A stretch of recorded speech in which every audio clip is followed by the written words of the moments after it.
everyone. Welcome back to our English podcast. I'm Farnaz. And I'm Ali. It's so good to have you here. If this is your first time listening, make sure you subscribe so you don't miss our weekly conversations. Every week, we talk about real-life English and share tips to help you speak more naturally. Today's topic is something every learner asks about. How can I start thinking in English? Exactly. Many people learn grammar and vocabulary, but when it's time to speak, they still translate in their head. So today we'll share tips, mistakes, and real examples to help you stop translating and start thinking in English. Let's be honest. Translating in your head makes you slow. Imagine someone asks you, "How are you?" You think in Persian, "Min hubam." Then you translate. By the time you answer, the other person is gone. Thinking in English makes you faster, more confident, and more natural. Also, when you translate, sometimes the sentence doesn't sound right, because languages don't match word by word. Exactly. For example, in Persian you say, "Min sarma khordam," but in English it's "I caught a cold," not "I ate cold." If you translate directly, it sounds funny. That's why training your brain to think directly in English is so powerful. Let's talk about how to start.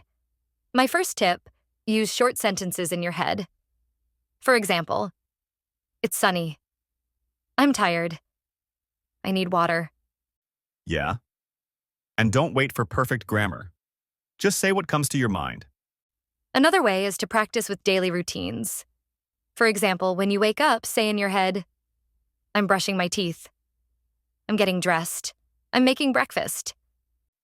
That's super effective. I still do it sometimes. For example, I'm opening my laptop. I'm checking my emails. And don't forget to use feelings. "I'm excited. I'm worried." That makes it more real. Another tip is to describe what you see. Right now, I can say, "I'm wearing a black t-shirt. I'm sitting on a chair. There's a microphone in front of me." And I can say, "I'm drinking water. There's a notebook on my desk. The window is open." You don't need fancy words. Just use simple ones. Like instead of, "The plant is green and beautiful," just say, "It's a green plant."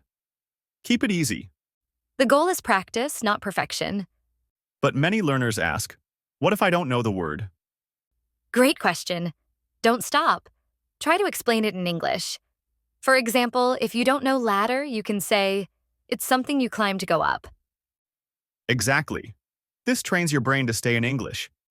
Another struggle is being shy. People think, "What if my sentence is wrong?" It doesn't matter. Thinking in English is private. No one hears you. Mistakes are fine. One activity I love is talking to myself, out loud or in my head. For example, "Okay, now I'm cooking pasta. It smells good. Oh no, too much salt." I do that too, especially when I'm walking alone. I say, "The street is busy. That car is red. I'm hungry. Maybe I'll eat pizza." That's so natural. Another activity is keeping a diary. Every day, write 3 sentences. Don't worry about mistakes. Example, "Today was sunny. I studied English. I talked to my friend." And if you want, record yourself. Just speak for 1 minute every day. Later, listen again. You'll hear your progress. Here's a cool trick. Change your phone language to English. Yes. Suddenly you see settings, battery, notifications every day. Your brain gets used to it. Another idea. Think in English when you're counting money, checking the time, or planning your day. For example, "Okay, it's 10:30. I'll study until 11. Then I'll make lunch." Simple, useful, and very real. All right, friends, that's all for today's podcast.